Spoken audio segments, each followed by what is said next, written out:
पिछले 2.5-3 महीने में जब ये अपना कोरोना का सारा और लॉकडाउन वगैरह चल रहा था, इस दौरान दिल्ली में अपने उत्तराखंड के बहुत लोग रहते हैं।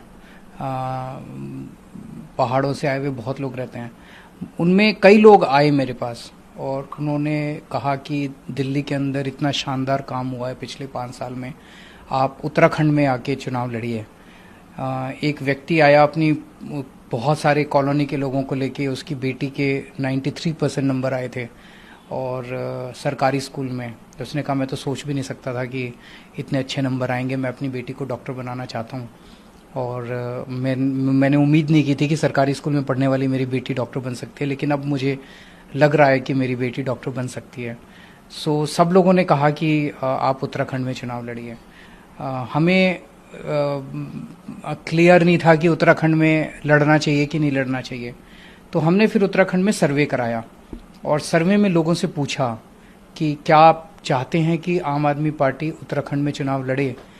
तो उत्तराखंड में 62% लोगों ने सर्वे में कहा कि आम आदमी पार्टी को चुनाव लड़ना चाहिए। तो तब आम आदमी पार्टी ने, फिर हमने सबने मीटिंग की और तय किया कि आम आदमी पार्टी चुनाव लड़ेगी। सर, आपकी नज़र में, आम आदमी पार्टी की नज़र में आज की तारीख में कौन से अहम मुद्दे होंगे उत्तराखंड के लिए? उत्तराखंड में मुझे लगता है कि 3 मुद्दे सबसे इम्पोर्टेंट हैं। एक तो रोजगार नहीं है बच्चों के पास, जिसकी वजह से उत्तराखंड से पलायन बहुत हो रहा है। कोई भी अपना घर छोड़ के नहीं जाना चाहता। अगर वहीं रोजगार मिलेगा तो लोग अपने घर में रह के ही रोजगार करना चाहते हैं। दूसरा, वहाँ पे स्कूलों की बड़ी प्रॉब्लम है, शिक्षा की बड़ी प्रॉब्लम है, कॉलेजेस की बड़ी प्रॉब्लम है।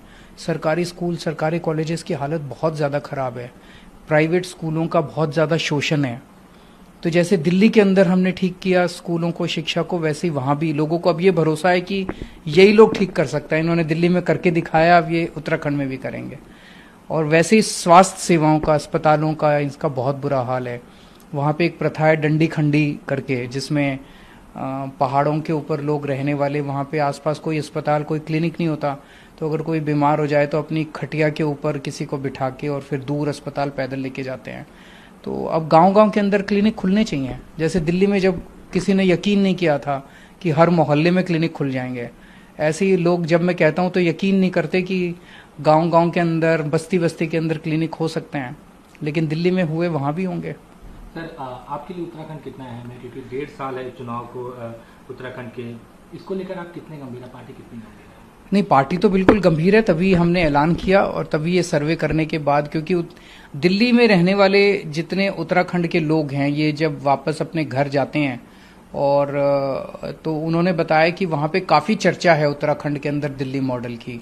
वहाँ पे काफ़ी चर्चा है उत्तराखंड के अंदर दिल्ली के स्कूलों की, दिल्ली के अस्पतालों की।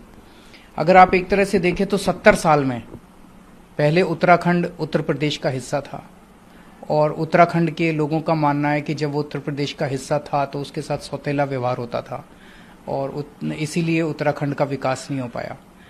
उत्तराखंड के लोगों ने संघर्ष किया और संघर्ष के बाद 2000 में उत्तराखंड अलग राज्य बना।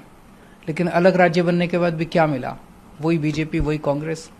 2000 से 2002 तक बीजेपी आई, फिर उसके बाद कांग्रेस आई 2002 से 2007 तक, फिर 2007 से 2012 तक फिर बीजेपी आई, फिर उसके बाद अगली फिर कांग्रेस आई और उसके बाद अब फिर बीजेपी आई। एक बार बीजेपी, एक बार कांग्रेस, यही दिल्ली में था। तो लोगों को अब दोनों पार्टियां देख ली, दोनों पार्टियों को कई बार मौका दे के देख लिया, लेकिन ना स्कूल सुधरे, ना अस्पताल सुधरे, ना सड़कें सुधरी, ना लोगों की जिंदगी सुधरी, ना नौकरियां मिली, ना बिजली सुधरी, ना पानी सुधरा, कुछ नहीं सुधरा। अब लोगों को ये उम्मीद है कि ये आम आदमी पार्टी जो है, इसने दिल्ली में करके दिखाया तो यहाँ भी करेंगे। सर, आपने खुद कहा कि एक बार बीजेपी, एक बार कांग्रेस, दोनों पार्टियों के पास अपना संगठन है उत्तराखंड में। आम आदमी पार्टी के पास अभी ऐसा कोई संगठन नहीं तैयार है। कितनी चुनौती रहेगी और कैसे आप लोग वहाँ संगठन बनाएंगे और लोगों तक पहुँचेंगे? दोनों पार्टियों से उम्मीद खत्म हो चुकी है लोगों की। आम आदमी पार्टी से उम्मीद है लोगों की। चुनाव उम्मीद पे लड़ा जाता है। आज अगर आप किसी भी देवभूमि के किसी भी व्यक्ति से पूछें कि क्या उसे लगता है कि कांग्रेस उनके परिवार को भविष्य दे सकती है, नहीं दे सकती। कांग्रेस तो छोड़ छोड़ के जा रहे हैं लोग। 14 लोग कांग्रेस के बीजेपी में जाके शामिल हो। कांग्रेस तो बची नहीं है। बीजेपी को तीसरा या चौथा मौका ये मिल रहा है।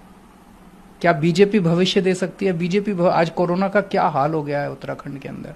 तो क्या बीजेपी भविष्य दे सकती है? बीजेपी भी भविष्य नहीं दे सकती। बीजेपी से भी उम्मीद नहीं है लोगों को। आम आदमी पार्टी से उम्मीद है लोगों को। चुनाव उम्मीद पे लड़े जाते हैं। अगर उम्मीद है लोगों को तो लोग काडर बनेंगे, लोग समय देंगे, लोग घर घर जाके वोट मांगेंगे, लोग वोट देंगे। केजरीवाल के लिए नहीं, आम आदमी पार्टी के लिए नहीं, अपने बच्चों के भविष्य के लिए। सर दिल्ली में जैसे आप एक चेहरा है, उत्तराखंड में पार्टी की तरफ चेहरे बहुत निकल के आएंगे, उसकी चिंता मत कीजिए। 1 करोड़ लोग उत्तराखंड के, उनके साथ मिलके एक उत्तराखंड मॉडल बनाएंगे। जैसे दिल्ली मॉडल है, एक देवभूमि मॉडल होगा जो पूरी दुनिया में फेमस होगा। तो ये माने कि आम आदमी पार्टी आने वाले चुनाव में 70 की 70 सीटों पर उत्तराखंड बिल्कुल, फरवरी 2022 में जो उत्तराखंड में विधानसभा चुनाव होंगे, उनमें सभी सीटों पे आम आदमी पार्टी चुनाव लड़ेगी।